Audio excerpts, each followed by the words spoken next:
headlines this hour. For the first time since May, Hamas fires 2 long-range rockets at Tel Aviv. One falls in the sea, the other falls in Gaza. Iran says only a ceasefire in Gaza could stop it from attacking Israel. Ceasefire and hostage talks are due to take place on Thursday. And as if tensions weren't high enough, a 4.8 magnitude earthquake felt in Syria, Lebanon and Israel. And for the first time in 3 months, Hamas fired rockets at Tel Aviv this afternoon. It sent 2 long-range rockets. One fell in the sea and a second fell short and landed in Gaza. The Israeli Home Front Command did not warn of the incoming missiles as they were not deemed a risk. Well, after multiple reports that an Iranian strike on Israel was imminent, an Iranian official has told the Reuters news agency that a ceasefire in Gaza could deter Tehran. Another round of negotiations on a hostage and ceasefire deal is due to take place on Thursday, and the US envoy to the region, Amos Hochstein, is on his way to Lebanon and Israel in the latest diplomatic effort to head off a regional war. Our senior correspondent Bianca Zanini has the latest. The 9th of the Hebrew months of Av, the anniversary of the destruction of the biblical temples, has arrived. And still no sign of an Iranian attack, despite some predictions. Yet Israel remains vigilant.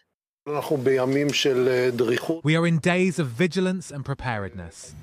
Well, Israel's northern city of Haifa is on the front line of any potential attack by the Lebanese group Hezbollah, and emergency systems are in place and on high alert, as our Dana Avni now reports. In response to escalating regional tensions, the northern Israeli city of Haifa has moved its command center underground to a fortified bomb shelter. Since October 7th, when Hezbollah began lobbing missiles and drones at northern Israel, this facility has been operating around the clock, prepared for any crisis. This is the main room. All the management of the city are coming over here. From the beginning of an attack or any other emergency action. For us, the whole city is important. So even one of the missiles will, it will miss the port. It will be inside the city. So we are dealing with the parts of the cities where citizens are living in. An update on what is happening in the north of Israel. Our correspondent Nicole Zedek is in the town of Kiryat Shmona, one of the worst affected towns, which has been almost completely evacuated, hasn't it, Nicole? And we've had a couple of days of relative calm, I guess you could say. Is that calm holding? And how might the arrival of the American envoy Amos Hochstein affect the situation? The fact that Amos Hochstein is in the Middle East region is certainly a positive sign, at least for the time being, because that indicates that the United States thinks at this point there is still room for a diplomatic solution. If they didn't think there was any possibility, it's very unlikely that Hochstein would be traveling to the region. So this is almost a last-minute push from the United States as tensions are very, very high, and Hezbollah continues to say that they will retaliate for the IDF's killing of that Hezbollah senior commander Shuker, who was killed nearly 2 weeks ago at this point. Well, the Russian President Vladimir Putin has told Mahmoud Abbas that the Russian people feel pain at the plight of the Palestinian people. The Palestinian Authority president is visiting Putin in Moscow, which is trying to pose as a mediator in the conflict, all the while deepening ties with Hamas's patrons in Tehran. The US has warned Iran not to deliver ballistic missiles to Russia for its war in Ukraine. More in this report. Palestinian President Mahmoud Abbas has arrived in Russia. Abbas landed in Moscow on Monday evening for an official visit before he's set to continue to Turkey on Wednesday. Well, what role for Turkey in the current crisis? Well, the US ambassador to Turkey says the US is calling on Ankara to use its influence with Tehran to try and get it to scrap any plans to attack Israel. President Erdogan has embraced Hamas and used increasingly belligerent rhetoric against Israel, even threatening to invade the country last month. We're joining us now. Dr. Sinan Sidi is a senior fellow on Turkey at the FDD. Thank you very much for being with us, Sinan. So does Turkey have much influence with Tehran, and is it using that influence to try and calm the tensions?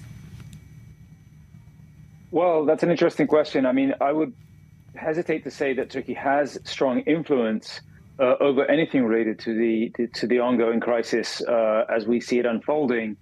what we're actually seeing, what Turkey's main motivation seems to be, is actually raising its voice to be noticed. And per your introduction, I would say that's also the reason why Erdogan sort of last week or 10 days before actually used those words to enter Israel at night quietly, or what many interpreted to be to invade Israel.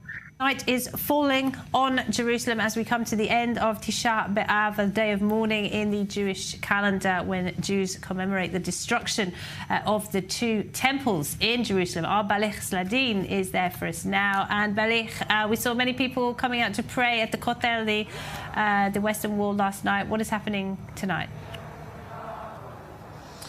Yes, let's quickly take a look at what's happening here at the Kotel, the Western Wall, as we see thousands of people are here praying in front of the wall.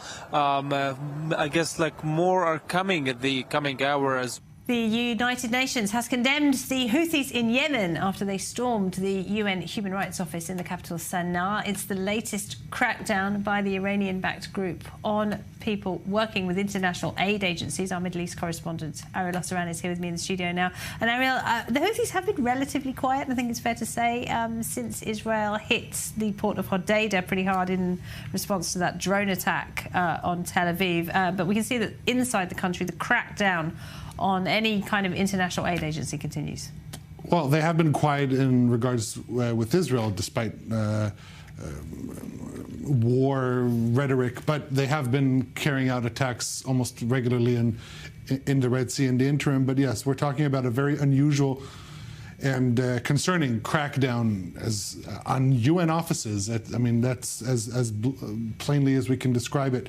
Basically, on the 3rd of August, the Houthis stormed the UN Human Rights offices in Sana'a. This is according to a statement by the UN Human Rights Chief, Volker Turk, today. By very heavy flooding. I think we've got an update on how many people lost their lives in that. Yeah, flooding over the past few days from heavy rain has brought the death toll there to past 60 in Yemen. Now, these are areas that are mainly under Houthi control. Almost all the provinces that have been struck are under Houthi control. We're talking about 34,000 families that have been affected by this, with thousands displaced. The UN warns that the situation could exacerbate, and opposition media is really accusing the Houthis for remaining silent amidst this crisis. And it further illustrates how the international community has pretty much forsaken the Yemeni people. Now, as if tensions across the region were not high enough, late last night an earthquake was felt in Lebanon and Israel, and also in Syria, almost exactly where a very strong quake caused devastation back in 2022. People there were left very frightened about what was happening. Well, Dr. Itai Korzon is a seismologist at the Geological Survey. Tel Aviv area residents shaken by the boom of a rocket falling to the sea. The first fight at the city from Gaza since May. We'll have the story. Iran rejects a call by Western nations to stand down from its promised attack on Israel as the region nervously waits to see if the Tehran regime and its proxies follow through on its threats. We'll have the latest. Egypt, Jordan, Qatar and Saudi Arabia have condemned Israel's hardline minister Itamar Ben-Gvir after he led a group of Jews to the Temple Mount in Jerusalem. Today is Tisha B'Av in the Jewish calendar, when Jews mourn the destruction of the two temples. Well, Ben-Gvir led the group in prayer, which is forbidden in the compound under the current agreement with Jordan. Our Middle East correspondent Ariel Osseran has this report.